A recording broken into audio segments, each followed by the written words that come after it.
ibi biri kuba ku bantu basobanutse, bize, abacuruzi, abihaye Imana, abakire, abari mu nzego izo arizo zose zitandukanye, ndetse n'inzego z'umutekano nabo turabasaba ko harimo abari gushukwa muri ubwo buryo. Turabasuhuje bakunzi ba Dezumu TV, utarakanda subscribe nako kamenyetso kugira ngo uzajye ubona n'andi makuru agezweho utasanga ahandi kandi ashyushye. Urwego rw'igihugu rw'ubugenzacyaha mu Rwanda rweretse itangazamakuru abantu 26 bita abameni barimo umukobwa umwe bakekwaho ubwambuzi bushukana bakoresheje telefone, aho bahamagaraga abantu b'ingeri zitandukanye bababeshya impamvu zinyuranye bagamije kubambura no kubacushura utwabo. Umuvugizi w'urwego rw'ubugenzacyaha RIB Thierry Murangira aragaruka kuri ubu bujura bw'aka gatsiko. Igikorwa cy'uyu munsi rero nk'uko mubibona, bariya bagabo n'inkumi 26 bafatiwe mu bikorwa bitandukanye by'ubwambuzi bushukana, ariko noneho n'ubwambuzi bushukana aho bakoresha za telefone zitandukanye, bahamagara abantu bakoresha amayeri atandukanye. Amayeri mvuga ni amayeri bagamije kugira ngo biba abantu. Kumwe bahamagara abantu bababwira ibintu runaka bitandukanye, abantu batagira amakenga bakaba babatwara amafaranga yabo. Ibi rero ni kuva mu ntangiro y'umwaka wa 2025, ngira ngo mwagiye mwumva abantu batangaga ibirego bavuga ko bibwe amafaranga, nubwo babyita ubujura ariko bashutswe bakagira ibyo bakora bakabatwara amafaranga. Ni abantu b'ingeri zose, ni abantu bari mu ngeri zitandukanye, harimo abakozi ba leta, harimo abikora ku giti cyabo, harimo abize, harimo abatarize, harimo abihaye Imana. Ingeri zose bagerageje, hariho abibwe cyangwa se bahamagawe n'aba bantu mwabonye. Aba bantu rero mwabonye ni 26 bakekaho icyaha cyo kwihesha ikintu cy'undi hakoreshejwe uburiganya. Ni agatsiko k'abantu buriya bakora mu matsinda, ngira ngo murabazi, si ubwa mbere tubivugaho. Ni abantu ngo biyise abameni, sinzi iryo zina barikuye. Ni agatsiko k'abantu bagizwe, aba mwabonye buriya bari hagati y'imyaka ya 18 na 54. Mwabonye ko harimo abantu bakuze, bitangaje kubona harimo abantu bakuze y'imyaka 54 ukiri mu byaha nk'ibi ngibi mu mafuti nk'aya ngaya. 25 n'abagabo n'umukobwa umwe. Bafatiwe rero mu bice bitandukanye by'igihugu, ariko bose bakaba bafite icyita rusange gukomoka mu karere ka Rusizi. Karere ka Rusizi mu mirenge 2 ya Nkungu na Nyakarenzo. Bakora ubu mu mwanya twavuganaga nkabugana, ariko ubwo ni iki gituma uyu murenge, iyi mirenge yanyu ariyo yisanga muri ibi byaha? Nta kintu bagusubiza, baravuga ngo natwe twaravutse ngo dusanga ngo ari bikorwa muri uyu murenge, natwe tubijyamo. Bigaragara ko inzego zihakorera, ubuyobozi bw'inzego z'ibanze n'abaturage baho bagomba kukuraho iki kintu cy'igisebo cyo kumva ko abantu bakora ubwambuzi bushukana cyane cyane kuri ibi bintu bya telefone bakomoka mu mirenge yabo. Ni ibintu tubwira, dushishikariza abantu ko bagomba gufatanya n'inzego za leta, inzego z'umutekano, inzego zishinzwe kurwanya ibyaha, tugakuraho iki kintu. Yego turabizi ko hariho n'abagenda bafatwa baturutse mu bindi bice by'igihugu, ariko biratangaje ko aho usanga hejuru ya 80% bakomoka muri turiya duce. Bakoresha rero amayeri atandukanye. Turajya muri aya mayeri mu buryo bwa detaye kugira ngo abadutega amatwi bumve neza aya mayeri akoreshwa, bajye babyifashisha babyirinda. Batangira bavuga ngo hari ubutumwa SMS cyangwa SMS y'amafaranga yayobye. Mu mayeri rero akoreshwa, bakoresha amayeri atandukanye. Aya mayeri rero turajya muri detaye kugira ngo abatwumva bumva ayo mayeri barusheho kugira amakenga. Amayeri ya mbere bakoresha agira cyaka kohereza ubutumwa bw'amafaranga kubwira ngo amafaranga yanjye yayobeye kuri telefone yawe, ngo ese waba wifuza kuyansubiza. Umuntu rero nawe wumva ko amafaranga ataraye yamuyobeyeho koko, akavuga ati rwose ndifuza kuyagusubiza. Icyo gihe igikorwa muri ka kanya yemeye ngo kuyasubiza, ahita amwohereza message ati wohereje amafaranga hanaha, message y'igicupuri. Umuntu rero kuba bamufatiranye muri bwa mubwira no kumushushubikanya n'amakenga makeya, agahita ako kanya akanda imibare akanyenyeri 182 ya mibare n'ubundi dukoresha iyo dushaka gusubiza amafaranga. We rero akaba musubije amafaranga ye. Ubwo ni uburyo bumwe. Mu by'ukuri urebye umuntu aramutse ashishoje mbere yuko yohereza ayo mafaranga, uwo mutego ntiyawugwamo. Andi mayeri akoreshwa, bamutera ubwoba bamuhamagaye ngo momo yawe twayifunze, ngo kuko ngo hari amafaranga ngo yayobeye iwawe. Nabwo ubwo ni ubundi buryo, ngo momo bayifunze, ngo hari amafaranga yayobeye iwawe.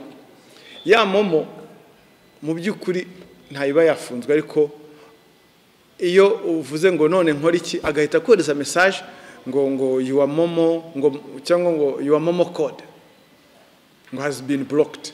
Ariko iyo ushishoje n'uburyo babyanditse na nimero yayohereje, mu by'ukuri usanga ari ukutagira amakenga makeya. Rero umuntu agahita agira ubwoba akavuga ngo momo ye bayifunze koko, agahita amubaza none se nkora iki. Icyo gihe rero nabwo iyo uvuze ngo none nkora iki, bamaze kugwa mu mutego. Arakubwira rero ati kugira ngo bayiblokore ugomba gukanda akanyenyeri 182.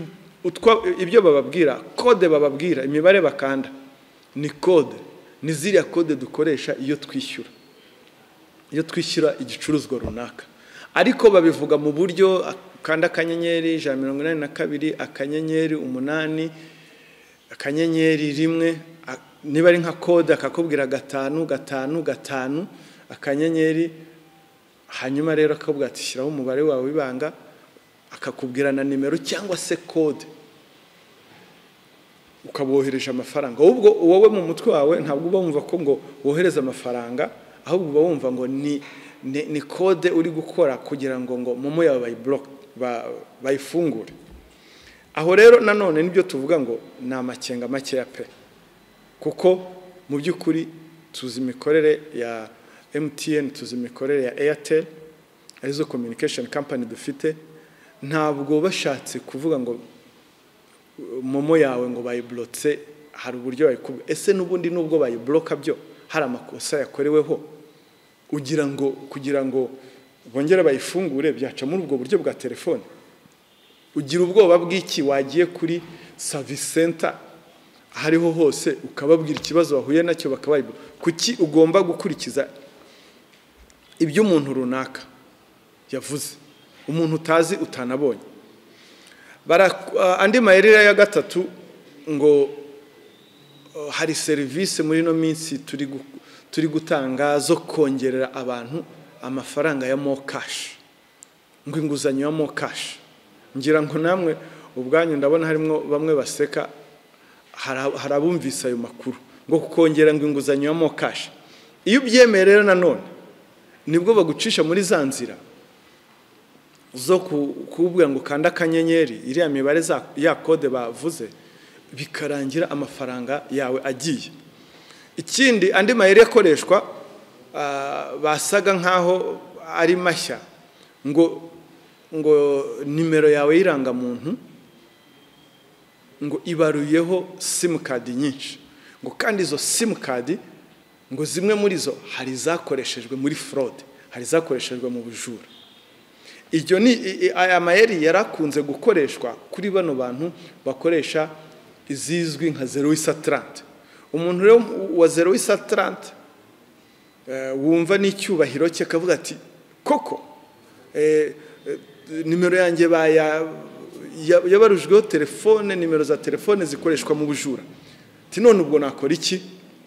ubwo akabanza akamucisha hirya ati ngira vuba ariko mbwira wintesha umwanya, akamubwira ati rero si ukugutesha umwanya nyakubahwa, twagira ngo tugufashe, kanda akanyenyeri 182 bakakubwira n'ubundi ya kode ituma ushobora kubikuza kohereza amafaranga cyangwa se guhindura pin code yawe.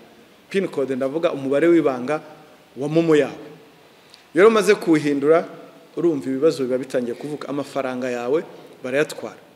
Hari naho bakugezaho iyo babonye wihuta gutyo wumva ko ikibazo kiguhangayikishije, bagumya kugutera ubwoba bakakubwira ati rero oya rwose aya mafara tuvuge nka bakohereje ya code bakubwiye ngo kandi ya mibare ibikuza amafaranga ngo kugira ngo ngure ko momo yawe bayifunguye cyangwa se sim card yawe nayo ngo bayiblotse. Ahangaha bijya bisetsa cyane iyo bavuga ngo sim card yawe bayiblotse kandi ariyo muri kuvuganiraho, nawe nk'umu businessman cyangwa nk'umucuruzi ukumva koko nimero yawe bayifunze utari buvugane n'abantu bikagutera inkeke. Mu by'ukuri ukibagirwa ko ese nimero baba bayifunze koko mukamuyivuganiraho.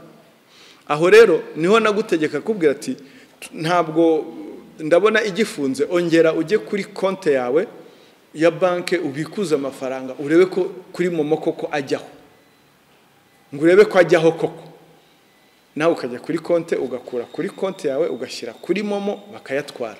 Nkaho ibyo bidahagije uti ntayo turi kubona, bakongera umuntu akibuka ko ashobora ari kwibwa ariko kuri konte nta yagisigayeho.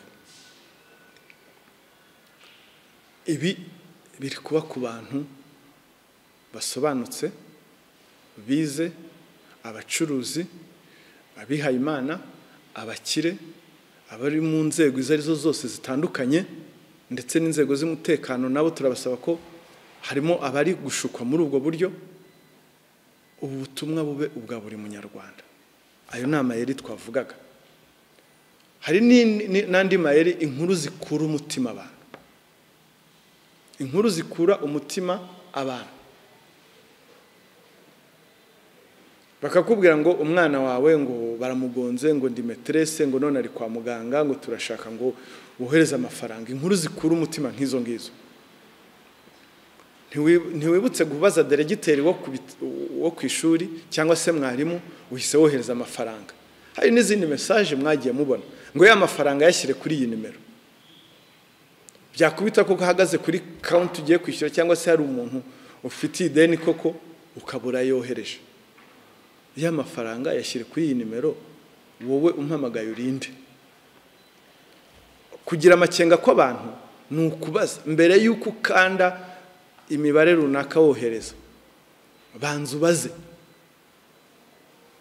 Banzubaze amafaranga nshyira kuri iyi nimero ni iyi. Kwanza message ije gutyo rwose ntukajye uyitaho n'umwanya ngo ugiye kubaza ngo umuntu kanaka ngo se ngo nyashyire kuri iyi nimero wowe urinde, uramwihorera.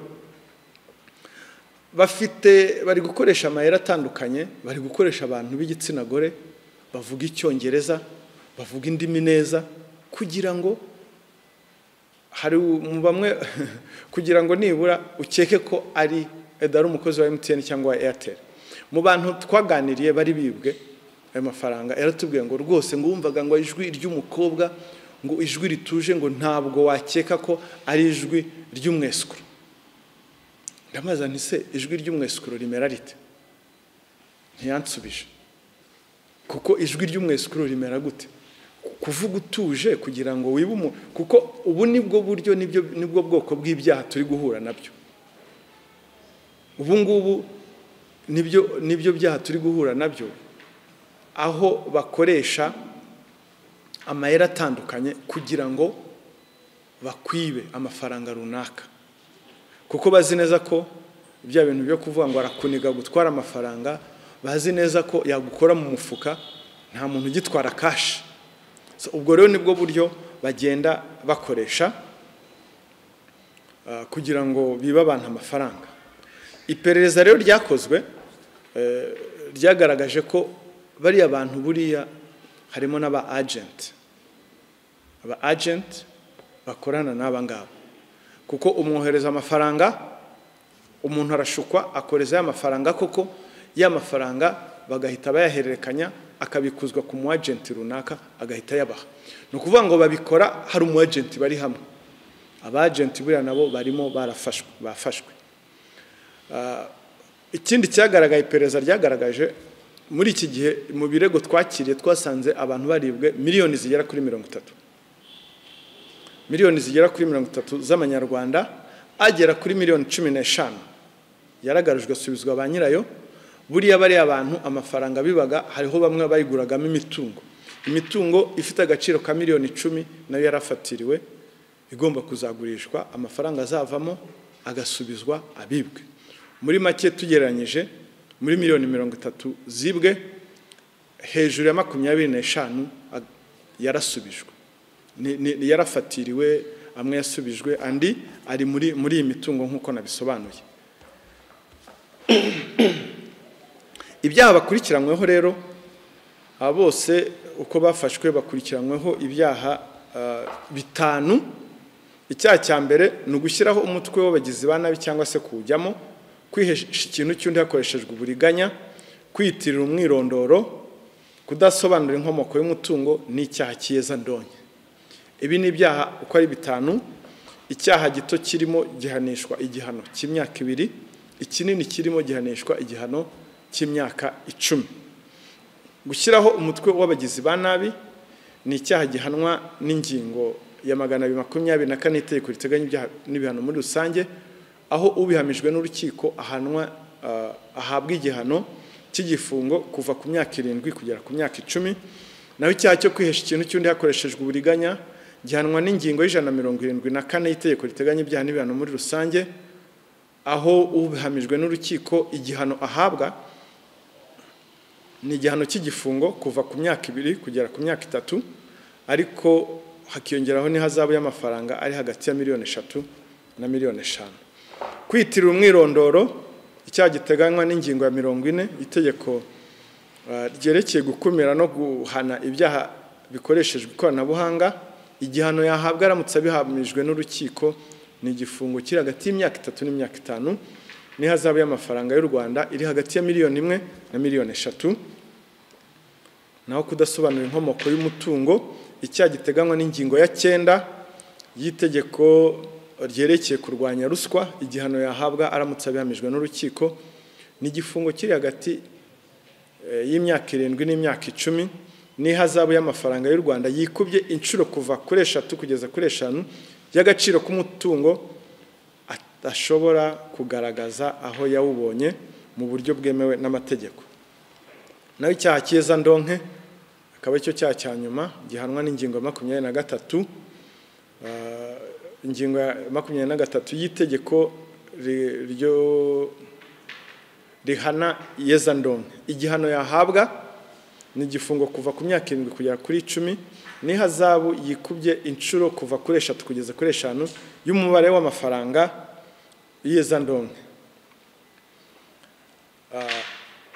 Mu isesengura RIB ikora igaragaza ko ibi byaha byakwirindwa.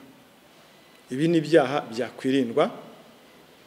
Isesengura rigaragaza ko aba bantu bishora muri ibi byaha nta buhanga bundi bafite, nta bumenyi bundi bafite, nta bumenyi budasanzwe bafite. Icyo bafite ni ubucakura gusa, ubucakura bwo gutiriganya, bwo kubeshya abantu, bucakura bugamije kuryama abantu ku ngohe, cyangwa se bakareba icyuho kiri hagati y'ubumenyi buke abantu bafite ku ikoranabuhanga, akaba ari bwo bababeshya muri buriya buryo twavuze bakabatwara amafaranga. Utazumva ngo ni ubuhanga, ngo hariho bamwe baduhamagara bibwe amafaranga muri buriya buryo bagavuga ngo babahakinze. Ntabwo ari hacking, ntabwo binjira muri systeme y'urwego runaka se muri communication company ngo binjiremo biba amafaranga muri buriya buryo. Oya, umuntu ku giti cye niwe ugira amakenga make agakanda imibare bamubwiye. Imibare turavuga ngo ni imibare ariko ni code yo kubikuza amafaranga cyangwa yo kwishyura. Ugasanga umuntu akanze ya mibare dukoresha iyo twishyura akoheza amafaranga. Byumvikane neza, aba bantu nta buhanga buhambaye bufite, nk'ubwo nabibabwiye ni ubucakura gusa. Ibi ni ibyaha bijyanye n'iterambere, aho abantu bamwe kubera ubumenyi buke no kutagira amakenga bisanga baguye muri cya cyuho, cyangwa muri bwa bumenyi buke akaba aribwo butanga icyuho cyo kugira ngo bibwe. Isesengura kandi ryari rigaragaza ko iba ari ibyaha bijyanye n'imihindagurikire y'imikorere y'ibyaha. Uko iterambere riza rizana n'ibyabyo. Iterambere rizana ibyiza byinshi, ariko hakaba n'ibyaha bishobora kuzamo. Kubera ko abantu batagitwara cash, amafaranga afatika, ni ukuvuga ngo babajura nabo bagerageze kwiga ya mayeri yo kugira ngo bibe bakoresheje iryo koranabuhanga, baciye muri iryo koranabuhanga, bibe baciye muri iryo koranabuhanga, aho bakubwira ngo ni imibare ngo kugira ngo sim card yawe bayifungure, ariko mu by'ukuri ari kode zituma wohereza amafaranga. So ni ibyaha nabyo bikorwa bigendeye n'uburyo igihugu kimeze.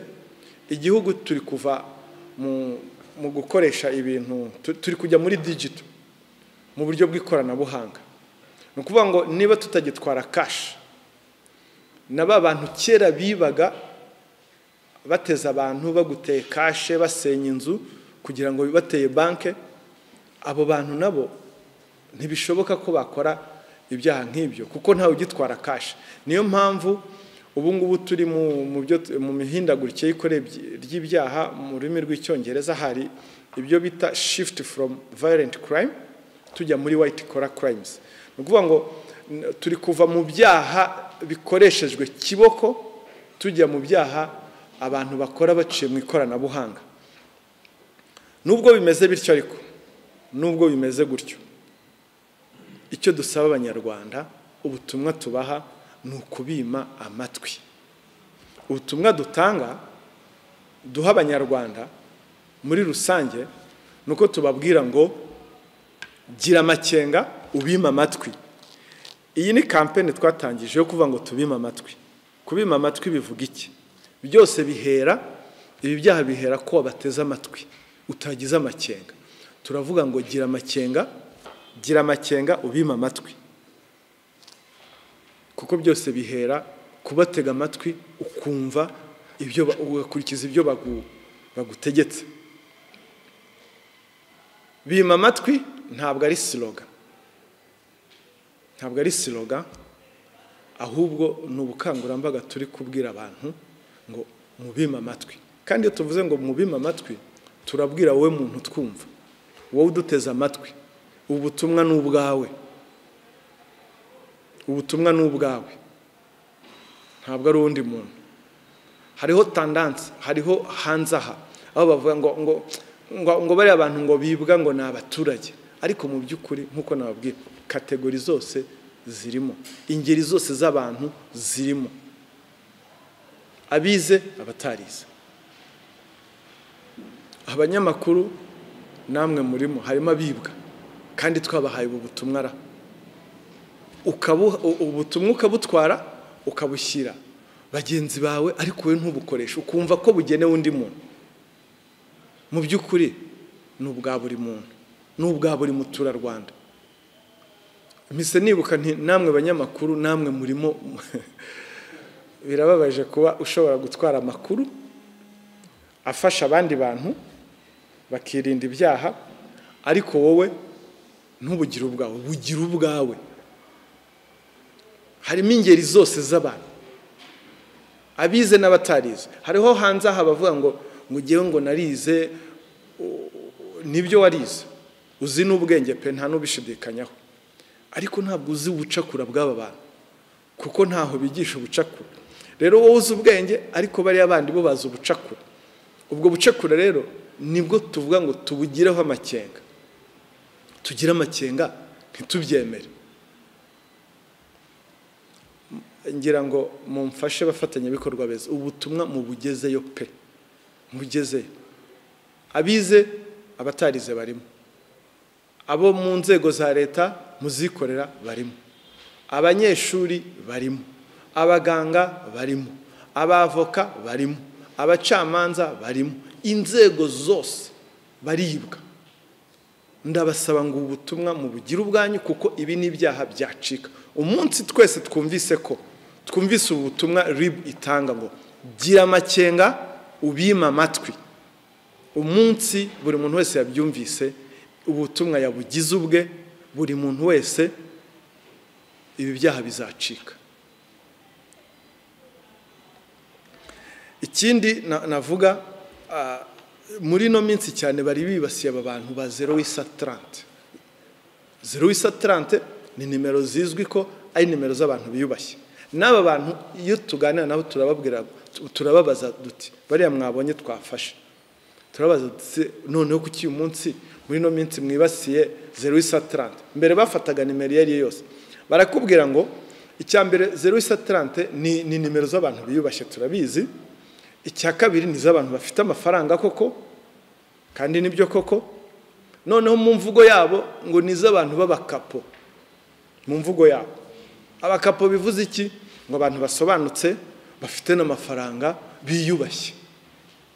Ngo rero bariya ngo iyo babashije kumufatisha rwose amafaranga y'uburi siri kuyatwara, kandi koko mu batanze ibirego barimo. Turabasaba ko nabo bagira amakenga pe, abo ba 0830 turabasaba ko nabo bagira amakenga. Ubu butumwa ntabwo ari urw'abantu runaka, nubwo abaturarwanda, ntabwo ari ubw'abantu bahandi hantu, nubwo abaturarwanda. Ibi byaha byacika. Ubundi butumwa rero dutanga turabuha ababyeyi, kuko muri operation twakoze, iyi ni operation twakoze ku bufatanye bw'inzego zitandukanye, ku bufatanye bwa polisi n'izindi nzego zitandukanye zishinzwe umutekano. Muri operation turimo hari ikintu twabonye, twagaye ababyeyi bamwe bahishira, cyangwa se n'abaturage bo muri kariya gace twavuze bahishira ibi byaha. Muri make nabo babiteza umurindi, biyumvisha neza ko, ntabwo biyumvisha ko ari ibyaha, bagahishira, bakanga gutanga amakuru. Turabihanangiriza ubutaha nabo bazafatwa nk'ibyitso. Muri bariya abantu mubona nka 80% bafite abagore n'abana. Nababajije, twaganiriye, bafite abagore n'abana. Iyo babajije ati kuki mwishoye muri ibi byaha, ngo twumvaga ko ngo bumvaga ko tutazabafata. Nababwiye nti ubu ni nabwo butumwa mbaha abo bose bakeka ko bashobora kwisha muri ibi byaha. Hari n'abandi batarafatwa, ntabwo iperereza ryahagaraye. Tuzakomeza, tuzabafata. Ubushake turabufite, ubushobozi turabufite, ubwitange turabufite, ubufatanye n'abaturage nabwo burahari kurwanya ibi byaha. Ntabwo bazatugamburuza, ntabwo bazatugamburuza. Inama twabagira nuko babivamo. Wumvise biriya bihano, igihano gitoya kirimo ni imyaka 2, ikinini ni imyaka 10. Mwumvise ni hazabu y'amafaranga irimo. Ni ibihano biremereye. Ntabwo tuzadohoka kubarwanya. Nabariya bose nzi ko ubutumwa babubona aho uri hose. Ni ikibazo cy'igihe tuzagufata nutabivamo. Ni ikibazo cy'igihe aho uri hose ubona ubutumwa wowe ukishora muri ibi ngibi. Ni ikibazo cy'igihe tuzagufata. Kandi ya myaka 10 ntabwo ari imyaka mikeya, ni imyaka, iyo bagufunze ni imyaka y'igihombo. Turababwira rero ko babivamo, kuko hari uburyo bwinshi umuntu yakora muri iki gihugu gitanga amahirwe menshi atandukanye. Hari uburyo bwinshi abantu babaho bakwishakiramo imirimo badaciye muri ziriya nzira zo gukora ibyaha. Ikindi nagira ngo mbabwire ni ubutumwa bwa RURA iteka bahora bashishikariza abantu. Ni ubutumwa bujyanye no kureba nimero cyangwa umubare wa simukadi ukwanditseho. Umubare wa simukadi wanditse kuri nimero yawe y'irangamuntu ni akanyenyeri 125 urwego ugakurikiza amabwiriza. Bishoboka gute ko bagushuka ngo nimero yawe y'irangamuntu ngo hariho ngo yibaruje ngo hari nimero zibaruyeho nyinshi ngo zikoreshwa mu bujura? Icyo gihe bikagutera ubwoba.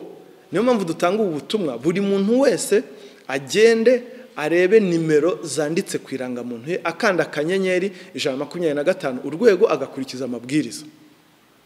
Ikindi nababwira nti tugumye kugira amakenga, dushishoze. Bishoboka gute ko umuntu yaguhamagaza nimero ya Airtel akubwira ngo ni umukozi wa MTN ukabyemera? Bishoboka bite? Bishoboka bite ko umuntu yaguhamagara yiyise ngo ni umukozi wa MTN ukumva nta na professionalism irimo n'ukuntu avuga agukanga, ukeka ko ari nde wakoresha umuntu umeze gutyo? Kuki ibyo bitagutera amakenga? Bishoboka gute ko wemera neza uri umuntu usobanutse nawe ubwawe? Ushobora gute kwemera ko gukanda imibare utazi ibyikora, uzi ko muri iki gihe turi mu isi y'ikoranabuhanga, ukanda imibare bivuze code? Bishoboka gute ko bakubwira ngo kanda akanyenyeri ukagakanda bikagera naho bakubwira ngo shyiramo umubare wawe w'ibanga, kandi uzi ko umubare w'ibanga n'uw'ibanga, wangiza ukabyemera? Bishoboka bite? Ngira ngo ibyo byose birumvikana, ubutumwa dutanze burumvikana. Namwe bafatanyabikorwa beza, nkuko dusanzwe dufatanya, ubutumwa mubageze ku Banyarwanda. Ariko ikindi twababwira nk'inkuru nyamukuru bose nuko tugomba gufatanya kurwanya ibi byaha. Ubo icyo tubasaba, icyo dusaba abaturage, gira amakenga ubima amatwi. Nicyo tubasaba, gira amakenga ubima amatwi. Wima amatwi abo baguhamagara bagutegeka ibintu runaka ngo kanda akanyenyeri, ubundi ibi byaha bizaba amateka. Murakoze cyane.